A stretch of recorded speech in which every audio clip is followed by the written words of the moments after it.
grand final. Do you remember that play? Yeah.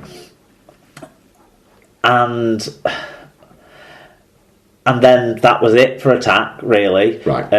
Around that, George Williams kicking after it, it was all Widnes. Wigan, I don't think, touched the ball in the opposition half other than Oliver Gildart taking the pass from Morgan Escaré's inventive but possibly lucky play. Okay. To set up the Gildart's try in that first half. But other than that, it was all Widnes. Widnes were better off the line, they were better into contact. They reacted so much better to every broken piece of play. Danny Craven, like Paul mentioned, was kicking really well, I thought. It wasn't... Maybe they weren't going to lead to scores, but they were always putting the catcher under pressure. They were high, they were at difficult angles to take, they were coming down steeply or on the line or just over the line.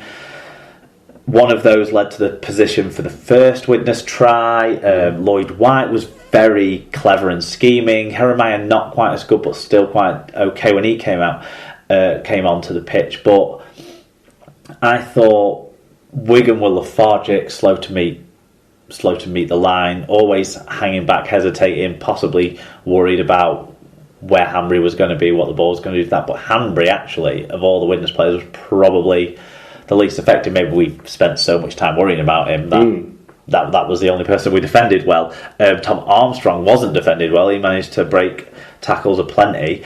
He went on a really long run that set up another good field position for them to score as well.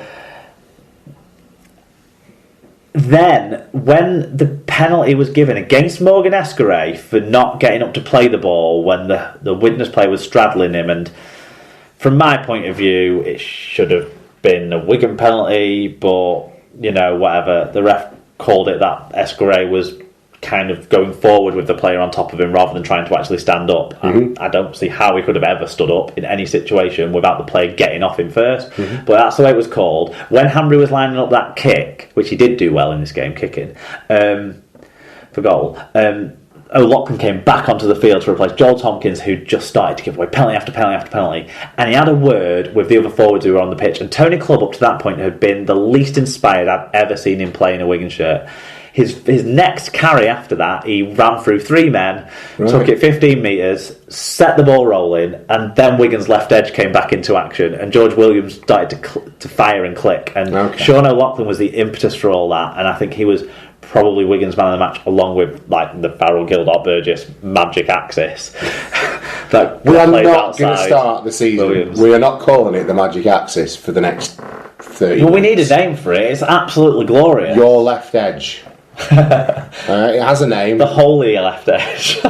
Wigan's left edge. Well, it's not getting called the axis of fucking glory. Right, Wigan's left edge. Fuck, I can't. Well, no one stopped. I can't go through spring, summer, and autumn calling it the. No fucking one stopped axis. it in 3 games so far. Then your left edge looks really good. The left edge. Fucking carry on. And yeah, so they weren't able to stop that. So then Wigan started to win balls, got about 4 penalties in a row towards the back end of the game because of that, because of putting Widnes under the pump, and it all swung around in the last 20 minutes. And the Wigan of the last 20 minutes was so on fire that they deserved to keep scoring the points they kept scoring to win the game. We had to do it with missing all the kicks as well from out wide. The Widnes of the first hour were very unlucky to lose this game. There you go, fair play. Stats then, what did they tell us? Widnes had 32 more carries, 1 extra clean break, 6 more successful offloads, more tackle busts, but only 35 more metres, at 1.4 metres per carry worse average gain than the visitors. That was despite a +3 positive to negative plays differential and a +22 differential overall between Wigan's negatives of -19. With 4 more errors, 15 in total, and 3 more penalties conceded, 10 in total, Wigan were somehow still able to win this one. That's why we're champions. Individually then, who stood out for us? Well, Willie Isa, 40 tackles, worked hard on his return to the select security. Anthony Gelling with a try assist, which was a really good quick hands pass to Lewis Tierney with 160 metres as well for Gelling. Lewis Tierney with a try and 114 metres. Oliver Gildart with 2 tries and 1 try assist. His second try, the crucial game winner. His first one to watch for his run, if not to try and see if Morgan Escaré knocked on or the Widnes defender touched it. I couldn't tell live, I can't tell on the repeats. Joe Burgess, 2 tries, 1 try assist, 126 metres, 3 clean breaks. Okay. For Widnes, Lloyd White, I've already mentioned him, he was very good. 1 try, 3 try assists. Tom Armstrong with a try and 157 metres, Cahill 135 metres, and Matt Whitley 100 metres. There you go. So that's the weekend of Super League. What did all that mean for us in predictions, Super Brew and Dream Team, Mark? Predictions, you won this week with 3 out of 6 to my 2 out of 6, so congratulations to you. I fell like a stone. Ties us up for the season. Cumulatively, we're both at 9 out of 16. That's not going to get us very far, I don't feel. It's not going to win us a lot, is it? It's not going to get us up with George Brown anyway, who in Super Brew wears the yellow cap this week for the best score. It's Helen Hughes who takes over from her sister at the top of the table. It's a family affair. Well, Scoots took a big dive down the table, not quite as bad as me, going on to the second page. Do you know what? I checked it at the weekend to see where you were. And it took me 2 goes to find you. Yeah. Couldn't believe it. In the Dream Team, Liam Reddington stays top. Get used to me saying that. And the best performer this week, though, was Brian Bilton with an overall weekly score of 694. Very well done, Brian. I came into this week's recording thinking I could well have had the best performance of the week. I had 647 points, and I was not gutted because congratulations, Brian. What did I have then? I was close to that. And I was missing similar. I was missing Bateman this week, and I still have Bateman. I can't get rid of Bateman until the day after tomorrow. Monday, Can't get rid of Bateman until... I can get rid of him on Wednesday. We get new transfers on Wednesday, sorry. 1st of March, don't we? So he's going to have to go then, I'm afraid. But congratulations to you, Brian. Right, that's Super League. Well, 626. 626. That's all right, I suppose. That's the table. So. Nah. You've got 120 points ahead of me on the table. Don't worry, I've checked. That's Super League well and truly covered. Let's take a look now at some results from elsewhere in the world of rugby league.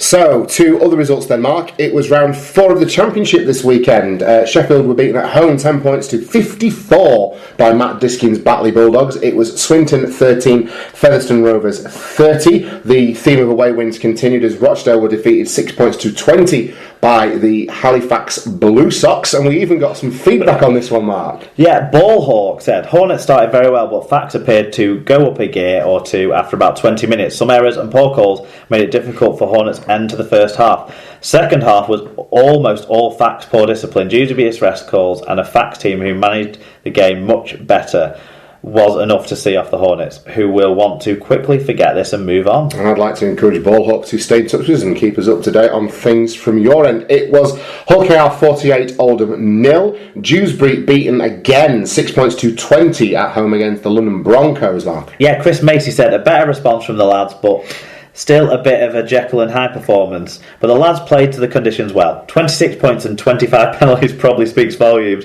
but it's nice to see both London clubs getting one over both Dewsbury clubs today. London derby for the 4th round of the Cup, please. Bulls next week, and not sure how I feel about it. Ian Gatwood said, couldn't go as I was earning brownie points, but sounds like they played intelligent rugby and played to the conditions. Maybe the shake-up Hendo made had the required effect. Samet being man of the match, big match versus Bradford next Sunday, and Bulls on a run. Going to be a great day. It's going to be an absolute butchery. I don't know what you're worried about.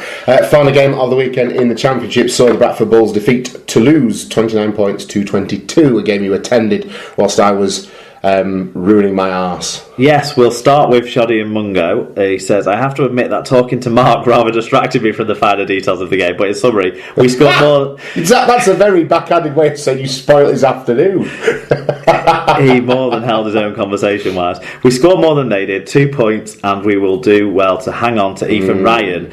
Pleasure to finally meet half of the podcast dynamic duo. There you go. Yeah, this game very nearly was like the game I went to on Friday night with the home team very much more at the races, seemed more determined. What impressed me most about Bradford, and I wasn't necessarily expecting it, was the support play, link-up play. Jordan Lilly got given all the credit again, but I sort of think that that's a little bit... I don't think that's fair to some of the other players, because he controlled things, he was very organising and that sort of stuff, and actually he was taking control, which was good to see from a young player in a not really his team. But Oscar Thomas really impressed me out the back. I think he found great space, great lines, set things going for the Bulls. Had a very good hand in a couple of the tries early on. Apart from his Lee Gaskell impression he does have the odd on the try that opened it for Toulouse when we thought it was going to be a long day. At that stage for Alan. And Scott Moore, I don't want to give him credit because I feel like he's had too many chances, but boy, he's taking this Bradford chance. He really is. He was very good. He is more than likely going to prison, Mark. Scored a good try. We need to find a new Walker pretty sharpish. Ethan Ryan launched himself, went about 5 metres in the air for one of his tries. Very good in the corner at finishing, isn't he, the kid? Very I still wonder about returning the ball and getting your team on a front foot with him. Maybe other players need to take the load on that regard. And certainly McCartney did. Yes. He was very good. Oledzki, who came on. He's a player I like. Mikel Oledzki. For the first 20 minutes of the second half, every time he touched the ball, I'd be saying, bloody hell, how good a run was that? 10, 12 metres a time. He had 3 or 4 really, really good runs. The Polish hero, mate. As the conditions were getting worse, and Bradford scored a try in the second half, and were just about sealed it. But then they started making mistakes, started getting nervous, and Toulouse started throwing the ball around a little bit. Constantine Mika played in the halves. Yeah. Do you remember him? From OKR days, yeah. And I think, did he have a year at Crusaders as well? Oh, I don't know. I remember him being at OKR. Do you know what? I thought Con Mika went from OKR to play for, like, whatever that Papua New Guinea team in bloody... Well, no, he's been playing his trade in France. I think he played for the Pierre Donkeys or someone else. Right. Oh, I thought you wanted or Avignon or someone. PNG Hunters. But he's at Toulouse, and he put in one of the best hits. You'll see, like a clothesline hit, but not that pure across the chest, though. Right. Absolutely laid out a Bradford player in the first half, and we were like, was that the halfback? Because we were still trying to figure out where everyone was on the pitch, because we didn't know a lot of the players, with Toulouse as well having some of their bigger names like Corrali or whatever. And Mingo wasn't there, was he? Missing. For them, Konmika was probably the standout. He threw a ridiculously good pass as well over to the winger, the powerful winger on the left side, to score his second of his 3 tries.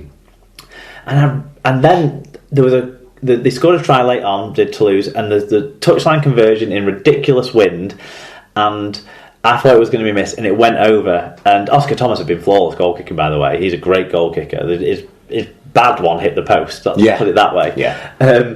But the Toulouse kicker as well managed to pull it out on that occasion, and I thought it could have happened. They did a short kick-off that Stan Robin just couldn't take. Bradford weren't prepared for it. It was very rookie-ish from the Bradford team on that regard. But then they were able to get down the other end of the pitch, and instead of Jordan Lilly trying it and dropping it, they thought, no, we'll give it Oscar. He's been going well with this boot thing today, and he dropped a goal, and then that was it, really. Yeah, it's twice in 2 weeks that Oscar Thomas' drop goals have made the difference, because he did it against Swinton the week before as well. I like Oscar Thomas. I think he's tremendous attacking. I just panic when the ball's in the air coming towards him, but we'll get there. There were no issues with catching. There were issues with tackling in this game. Yeah, there you go. Okay. Oh, and Leon Price, I didn't know was on the pitch for the first half an hour. Because the thing is, that's funny you should say that, because on radio commentary and on Twitter, people go, "Bloody hell, Leon Price is contributing better than he has done." So God knows what he's been doing for the first 3 weeks of the season. So all that means that Hull KR and Featherstone both stand 100% and are the top 2. London in 3rd. Dewsbury remain winless and are only 8 points now ahead of the Bradford Bulls.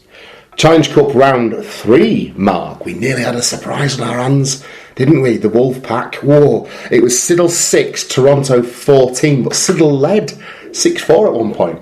Yeah, we've been going into the closing stages, really, into the last 10 minutes. Dr. Bob Phillips said, a triumph for Rugby League. The mud-bathed and rain-soaked match was an impressive loss for the amateur side. The Wolfpack looked surprised by the intensity of their opponents, but should be a great team to watch in months to come. Dom Hodgson said, what a passingly great game.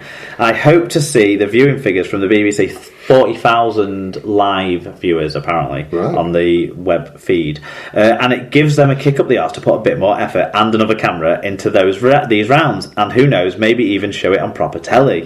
Bernard_D at BernardJKD said, "Dear me, the BBC's efforts to cover this match is appalling even by internet standards.